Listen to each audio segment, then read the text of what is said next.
سورہ بقرہ کی آیت نمبر 13 ہے۔ اللہ تعالیٰ فرماتے ہیں وَإِذَا قِيلَ لَهُمْ، اور جب ان سے کہا جاتا ہے کہ آمنو ایمان لے کر آؤ کما آمن الناس، کہ جیسے لوگ ایمان لے کر ہیں۔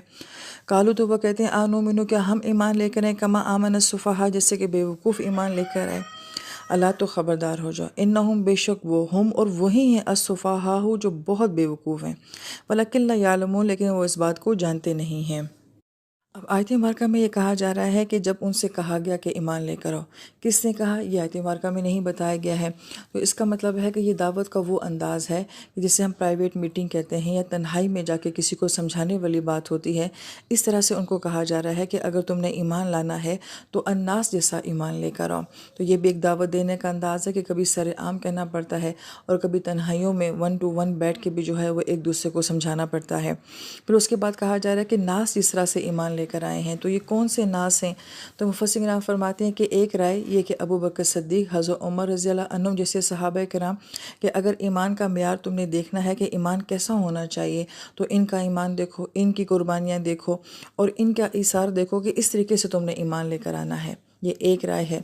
دوسری رائے ہے کہ الناس سے مراد عبداللہ بن سلام رضی اللہ عنہ جیسے لوگ ہیں، جو کہ پہلے اہل کتاب میں سے تھے، پھر انہوں نے اسلام قبول کیا، تو انہیں یہ سعادت حاصل ہوئی کہ انہوں نے اپنی نبی کو بھی مانا، اپنی کتاب کو بھی مانا، اور اب نبی علیہ السلام کو اور قرآن کو بھی مان رہے ہیں۔ یہ ایمان بہت بے مثال ایمان ہے، کیونکہ ان کو 2 نبیوں پہ ایمان لانے کا شرف حاصل ہوا ہے، اور 2 کتابوں کے اوپر ایمان لانے کا شرف حاصل ہوا ہے بحیثیت امتی ہونے کی حیثیت سے۔ تو ان جیسا ایمان لے کر آؤ۔ اگر انہوں نے جو ہے اب نبی علیہ السلام کو قبول کر لیا، قرآن کو قبول کر لیا، تو اب تم لوگ بھی قبول کر لو۔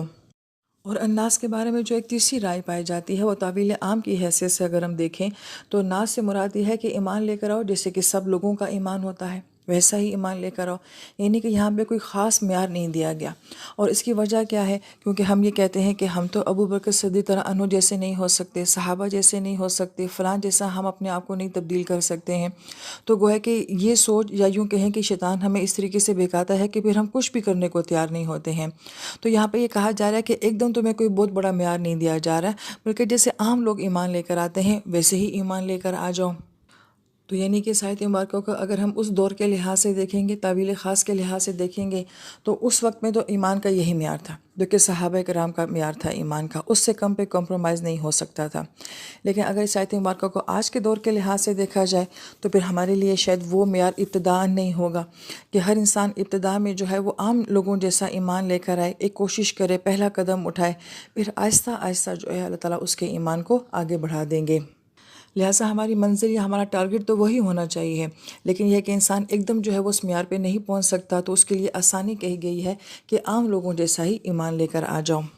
انہوں نے یہ جواب دیا کہ ہم ایمان لے کر آئیں کہ جیسے بے وقوف لوگ ایمان لے کر آئے تھے۔ اب اگر اس کو تعویل خاص سے دیکھا جائے، اس دور کے لحاظ سے دیکھا جائے، تو وہ کس کو بے وقوف کہہ رہے ہیں؟ صفہاء جو ہے فعلاء کے وزن کے اوپر ہے، مبالغے کا صیغہ ہے، یعنی کہ ان کے نزدیک انتہا درجے کے بے وقوف لوگ کون تھے؟ نعوذ باللہ، کہ یہ صحابہ کرام تھے۔ دیکھو یہ کیسے بے وقوف ہے کہ اپنا ملک ہی چھوڑ کے آگے، اپنی وراثت، اپنی جائیدادیں چھوڑ کے آگے، چلے یہ چیزیں پھر بھی انسان چھوڑ دیتا ہے، اپنے رشتوں کو ہی چھوڑ کے آگے، اپنا قبیلہ ہی چھوڑ کر آگے ہیں۔ تو گویا کہ ان صحابہ کرام کی قربانیاں ان کے نزدیک بے وقوفیاں تھیں۔ اور پھر اگر اس آیت مبارکہ کو، جیسے کہ ناس ہم نے کہا کہ ایک عام لوگوں کی طرح ایمان لے کر آؤ، اگر اس کو تعویل عام کی نظر سے دیکھا جائے تو آج کے دور کے صفہاء کون لوگ ہیں؟ جب ایک انسان دین کے راستے پہ آتا ہے تو اس کو اپنا حلیہ، کھانا پینا، اٹھنا بیٹھنا، ماحول، دوست، بہت کچھ جو ہے وہ بدلنا پڑتا ہے۔ تو جب یہ سب کچھ بدل رہا ہوتا ہے تو پھر آج کے ہمارے آس پاس کے لوگ ہمیں کیا کہتے ہیں؟ یہی کہتے ہیں کیا بے وقوفی ہے، کیا انتہا پسندی ہے، دین میں اتنی بھی شدت تو نہیں ہونی چاہیے، دین دنیا کو بیلنس رکھنا چاہیے، دونوں کو ساتھ لے کے چلنا چاہیے۔ تو گویا کہ آج کی دنیا میں بھی ہمیں بے وقوف کہنے والے ہمارے اپنے ہی ہوتے ہیں، ہمارے آس پاس کے لوگ ہوتے ہیں، اور وہ انسان جو کہ اپنی زندگی کو بدل رہا ہوتا ہے، سب کچھ چھوڑ رہا ہوتا ہے، وہ ان کی نظر میں بالکل ویسا ہی بے وقوف ہے جیسے کہ اس دور کے کافروں کے نزدیک میں صحابہ کرام بے وقوف ہوتے تھے۔ اب اللہ تعالیٰ اس بات کی کیسے نفی کر رہے ہیں؟ اللہ کا لفظ لا رہے ہیں خبردار کرنے کے لیے۔ اب یہ اللہ تعالیٰ کہتے ہیں سنو، غور سے سنو کہ میں کیا کہہ رہا ہوں۔ پھر انا جو ہے وہ شک کے ازالے کے لیے آتا ہے، عربی میں تاکید کے لیے آتا ہے، پھر ہم ضمیر آ رہی ہے، پھر ہم ضمیر کا سیپریٹ سے آنا، علیحدہ سے آنا، یہ مزید تاکید پیدا کر دیتا ہے۔ اور پھر جیسے کافروں نے صحابہ کرام کو صفحاء جس طرح سے بیوقوف جانا، اس کو الفاظ کے ذریعے مبالغے میں بیان کیا گیا، فعلا کے وزن کے اوپر، بالکل وہی انداز اللہ تعالیٰ نے اپنی بات کو بیان کرنے کے لیے کہ میری نظر میں یہ صفحاء ہیں، بہت بڑے بیوقوف ہیں۔ لہٰذا اتنی تاکید کے ساتھ اللہ تعالیٰ جو ہے وہ ان کی بیوقوفی کو بیان کر رہے ہیں۔ اب وہ کس کو بیوقوف سمجھتے ہیں یہ کوئی اتنی اہم بات نہیں ہے، لیکن اللہ تعالیٰ کس کو بیوقوف کہہ رہے ہیں یہ بہت اہم بات ہے۔ اور پھر آیت مبارکہ کے آخر میں کہا جاتا ہے کہ وَلَکِن لَا يَعْلَمُونَ، لیکن وہ اس کو نہیں جانتے ہیں۔ تو ہمارے ذہن میں یہ سوال آتا ہے کہ صفحاء جس کو الفاظ میں بھی اتنی شدت کے ساتھ مبالغے کے ساتھ بیان کیا گیا ہے، یہ کیسے ہو سکتا ہے کہ انسان یہ نہ جان سکے کہ میرا رویہ جو ہے وہ کس قدر بے وقوفانہ قسم کا ہے۔ اس لیے مفسرین کرام نے صفیحہ لفظ کو جو ہے وہ بہت زیادہ بیان کیا ہے۔ جب ہم ان کے معنوں کو سمجھتے ہیں تو پھر ہمیں بات سمجھ آتی ہے کہ اللہ تعالیٰ نے کیوں یہ کہا ہے کہ وہ اس بات کو جانتے نہیں ہیں۔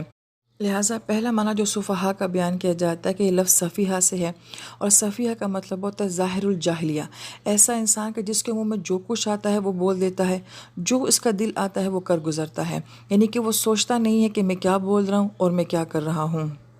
پھر صفحاء کا دوسرا معنی جو بیان کیا جاتا ہے وہ خفیف اللب کہا جاتا ہے۔ لب کا لفظ جیسے قرآن پاک میں آتا ہے، اولو الالباب کا لفظ آتا ہے کہ وہ لوگ جو کہ قرآن پاک میں غور و فکر کرنے والے ہوتے ہیں، تدبر کرنے والے ہوتے ہیں۔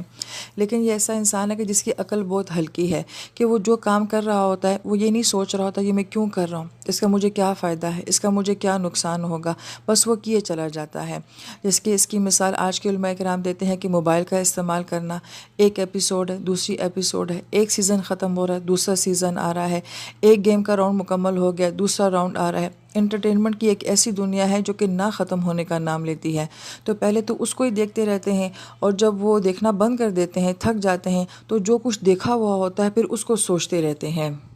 یعنی کہ انسان کو خود سمجھ نہیں آ رہی کہ یہ میں کیا کر رہا ہوں اور اس کا مجھے کیا نقصان ہو رہا ہے۔ تو خفیف اللب لوگ جو ہوتے ہیں وہ بھی صفحاء ہوتے ہیں۔ پھر صفیحہ کا تیسرا معنی بیان کیا جاتا ہے ضعیف الرائے سے، کہ وہ لوگ جن کی رائے بڑی کمزور ہوتی ہے یا ہوتی ہی نہیں ہے۔ مثلاً یہ وہ لوگ ہوتے ہیں اگر ان سے کسی بھی موضوع کے بارے میں، کسی بھی بات کے بارے میں ان سے پوچھا جائے تو وہ کہیں گے پتہ ہی نہیں ہے، ہم جانتے ہی نہیں ہیں، ہم نے کبھی سوچا ہی نہیں ہے۔ اور یہ رویہ ہمارے معاشرے میں اور بالخصوص ہماری نوجوان نسل میں اب بہت زیادہ ہوتا جا رہا ہے۔ زندگی کا مقصد کیا ہے پتہ نہیں، کیوں پڑھ رہے ہو سوچا ہی نہیں، کیا بننا ہے جانتے ہی نہیں ہیں، جنرل نالج کے بارے میں پوچھیں خبر ہی نہیں ہے، کسی چیز کے بارے میں پوچھا جائے گا یہ کیوں کر رہے ہیں، بس ایسے ہی کر رہے ہیں۔ یعنی کہ کوئی سوچ، کوئی وزڈم جو ہے وہ ہمارے پاس نہیں ہوتا۔ اس کو جو ہے ضعیف الرائے کہا جاتا ہے، یہ بھی ایک بیوقوف انسان کی علامت ہوتی ہے۔ پھر صفیحہ کا چوتھا معنی ردی الفہم کے ساتھ بیان کیا جاتا ہے کہ ایسے لوگ جو کسی چیز کی حقیقت کو سمجھنا ہی نہیں چاہتے، کسی چیز کی گہرائی کو جاننا ہی نہیں چاہتے ہیں، یہ بس سطحی سے لوگ ہوتے ہیں، ہر چیز کو بس اوپر اوپر سے دیکھ رہے ہوتے ہیں، چاہے یہ اللہ تعالیٰ کی آیات آفاقی ہوں یا قرآن کی آیات ہوں، ایون یہ کہ ان کی اپنی زندگی بھی ہو، ان کے آس پاس کے ہونے والے حالات بھی ہوں، تو یہ کبھی بھی گہرائی سے نہیں سوچیں گے یہ سب کچھ کیوں ہے، کس لیے ہو رہا ہے، کیا ہو رہا ہے، اس کے پیچھے کیا بات ہے۔ تو سطحی نظر رکھنے والا، کسی چیز کی حقیقت کو نہ جاننے والا، یہ بھی صفیحہ ہوتا ہے۔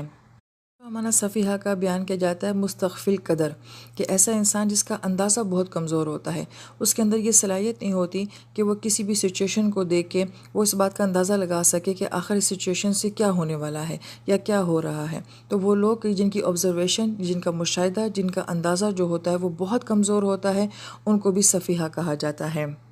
معنی صفیحہ کا بیان کیا جاتا ہے سریع الذم، کہ بہت جلدی گناہ کرنے والا، جو گناہ دیکھے گا ظاہراً اچھا لگے گا، نہیں سوچے گا کہ اس کا انجام کیا ہے، بس فوراً سے وہ گناہ کر لے گا، یہ بھی ایک بیوقوف انسان کی علامت ہے۔ ساتواں معنی صفیحہ کا حقیر النفس کے ساتھ بیان کیا جاتا ہے کہ وہ انسان جس کی کوئی عزت نفس نہیں ہوتی ہے، اور ایسے شخص کو مخدوع الشیطان بھی کہا جاتا ہے، کہ ایسا انسان جو کہ شیطان کے مکمل دھوکے میں ہوتا ہے، اس کو کوئی پرواہ نہیں ہوتی کہ ماضی میں کیا ہوا ہے، ابھی کیا ہو رہا ہے اور آگے کیا ہونے والا ہے۔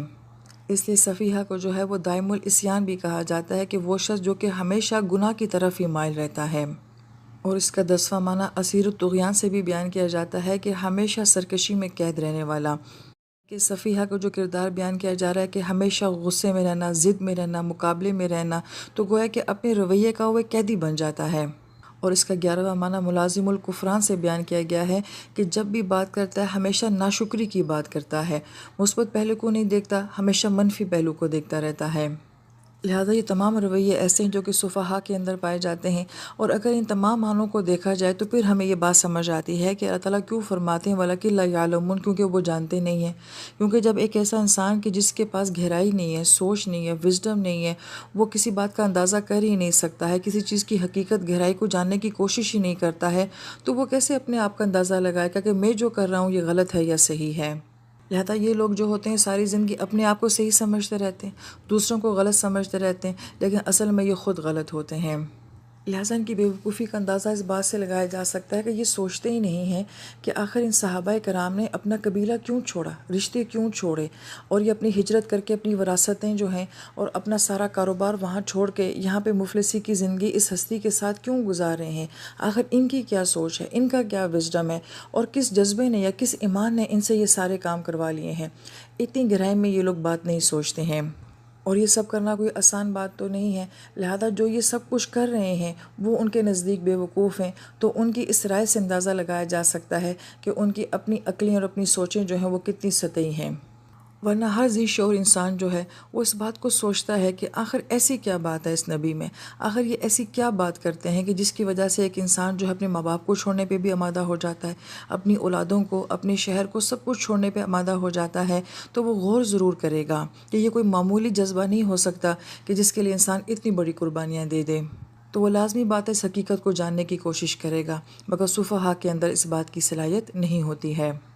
لہٰذا ہمیں آج بھی اپنے آس پاس ایسے ایمان والوں کو دیکھنا چاہیے کہ جن کی زندگیاں، جن کے عمل، جن کی نیکیاں، جن کا رہنا سہنا وہ ہم سے بہت مختلف ہوتا ہے، اور وہ آج بھی نیکی کے بڑے اعلیٰ معیار کے اوپر ہوتے ہیں۔ تو ہمیں غور کرنا چاہیے کہ آخر ان کے اندر ایسا کیا جذبہ ہے، ایسا کیا ایمان ہے کہ اس دنیا کی رنگینیوں سے ان لوگوں نے اپنے آپ کو بچایا ہوا ہے۔ یہ اللہ کی بات کیسے کر لیتے ہیں، یہ عبادات کیسے کر لیتے ہیں، اور یہ نیکیاں کیسے کر لیتے ہیں؟ تو کیا ہم بھی ان منافقین کی طرح ان لوگوں کو بیوقوف کہیں گے اور اللہ تعالیٰ کی نظر میں خود بے وقوف ہو جائیں گے؟ تو اللہ تعالیٰ سے دعا ہے کہ اللہ تعالیٰ ایسے صفحاء بننے سے ہماری حفاظت فرمائے۔ آمین یا رب العالمین۔